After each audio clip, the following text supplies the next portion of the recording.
often do the thoughts you think offer you a fruit upon which you'd like to chew? My name is Heather Feather. I am the owner of Rare Bird Medicine, and today's topic is Mind Church.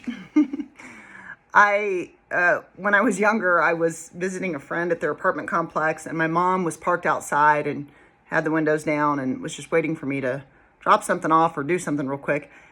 When I came back to the car, there were a couple of guys sitting on the edge of her car, and when I went to get in it, they were like, my bad. You know, they didn't even realize my mom was in the car.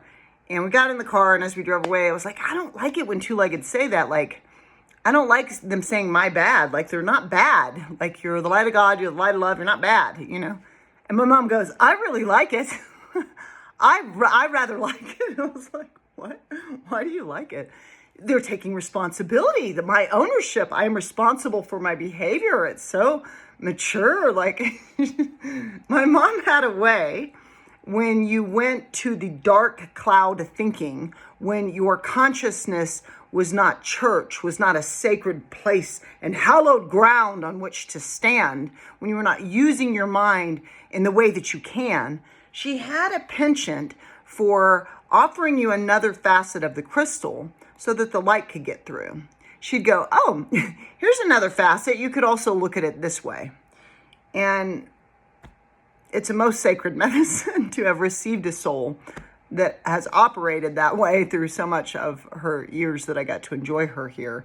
I was thinking about this, though. It's like sometimes people say church, you know. I've said it about like church. When people say stuff, I'm like, I feel like I'm on sanctified, hallowed ground while you speak these words. You know what I mean? And I've had people say it to me. And the point I'm trying to make is that your consciousness, every single person has chosen in the long litany and list of things and potential ways we could label the self. People have chosen. I've chosen this, political, apolitical, conservative, liberal. I've chosen this, blah, blah, blah. I have this relationship with my thoughts about money. I have this relationship with my thoughts about others, the others over there. Blah. God forbid. And we have chosen a construct of a consciousness, a mind palace, if you will, a mind church. And much of what two-leggeds choose to chew upon in their thoughts is, you have free will, you definitely can chew on that, and it is not serving what it is you say you want. And this is something that Heather Feather thinks about all the time. There's a man that wrote a book called Complaint-Free World, and he came to speak at the School of Metaphysics when I was a teacher and student there, and he had purple bands you could put on your wrist, and you would just smack it anytime you complain, trying to reprogram your brain not to complain. How often do you complain? How often do you complain? Today I was super sick, and nothing I was doing was fixing it, and part of it is I'm about to have some medical procedures, and I have to get off caffeine and bread and sugar, and the only thing I can eat is like meat and like zucchini or it's a really weird diet for me. It's just like, you can only eat meat, have fun. It's like, I don't want this. And I can only have water, you know. But as Heather Feather has to get off several things, I tend to get a little irritated, so I try to contain my energy, and my stomach was just not right today. And I was fussy. I then went to go do laundry, and my consciousness and my thoughts and my words were not beneficent to me or to anyone. So I did the best I could to contain them today, and did the best I could to offer kindness, open the door for someone bringing in their laundry, smile at a child, while I felt really unwell, because what I want to do in my day is be loved.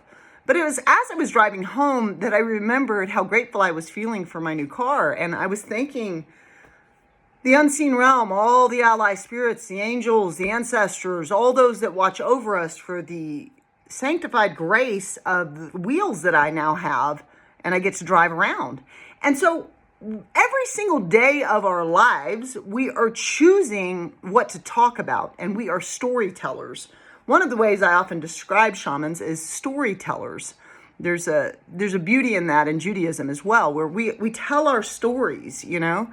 And what story are you telling? What story are you telling?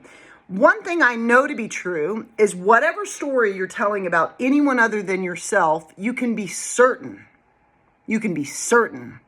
you have missed a whole lot of the story of that being. And you've gotten some things wrong. You may be assuming somebody doesn't like you or is mean or rude, and really they have a crush on you and don't know how to act right with you. You know what I mean? Things are not always what they seem in this realm. And so you can make up a story and tell yourself, that's the story. That's what's going on there. And it's like, well, possibly, but in the multifaceted crystalline perspective of life, there's a lot going on. You know, I could have had any person today be like, she's terrible. And really, I'm just sick as the day is long and being as pleasant as I can be while it's going on, you know, and that's fine. It's fine to make that assessment. However, many people are walking through a life miserable, just looking for the next opportunity to tell a terrible story, looking for the next opportunity to complain, not realizing at all that your mind is a sanctified, holy place. It is creative. It has a creative principle. Your consciousness is collapsing waves of probability into particles. In 1801, Thomas Young did an experiment that showed that the particles that I'm made out of atoms. Another word for atom is particle. I'm made out of all these particles called atoms. And when I'm not looking at myself, I'm going to choke on myself. Consider myself being atoms. I can't be a person. As I consider these atoms, when I'm not looking at myself or when I'm asleep, they are waves of probability that spread throughout the room. And they collapse into Heather Feather in the person you witness when my consciousness is present. It goes, oh, Heather expects herself to look like this. Have you ever noticed when you take a shower, like each day your body may look a little bit different if you're paying attention? Oh, that's weird. My body looked a little different yesterday. Because you are creating a reality.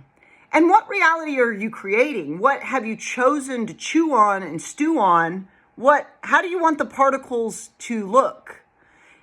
Heather thinks about this a ton. I've worked really hard. I've been trying to get off social media as much as possible and use it only to serve my medicine knowledge and serve my own evolution and serve growth of the awareness of what I need to learn about right now, because I'm in a space where I have desire to be very self-serving to align myself because I'm out of alignment. And so I'm paying very close attention. When I went to the laundromat, I was out of alignment. So I grabbed my Course in Miracles book and started reading about miracles and reading about how everything in this plane is ideas. We have these ideas that this is reality and it looks like this, but go ask somebody else and they'll tell you a different reality and that it looks like something else. And ask all 8.2 billion people and you're never going to get the same story because we are all storytellers. And so Heather likes to remember that I am carrying around a creative principle, a hallowed ground, a sanctified, holy space and place. And I have failed myself in a lot of ways. When I stepped on the shamanic path at the age of 42, I've always been very love and light, love light and laughter, love and light. And no matter what, I've never wanted to share darkness or share judgment. I was thinking today about how often in relationships and in friendships and in all types of constructs, jobs, I always try to leave with the most grace. Here, let me give you 2 months notice. Here, let me give you, here, no, you were so lovely, even though they did several things that hurt me. But because I'm not here to write their character, I don't tell them about it. I just go, your way of being and my way of being are different, and that was hurtful. But we have different value systems. So it obviously wouldn't hurt you. Maybe you're not being malicious. I don't want to make up the worst about you. A weird thing about our mind treasure, our mind palace, our mind church is that we often assume the worst. Who in the river of your life are you assuming the worst of? People do it all the time with me, and I am literally here to serve the light of love every single day.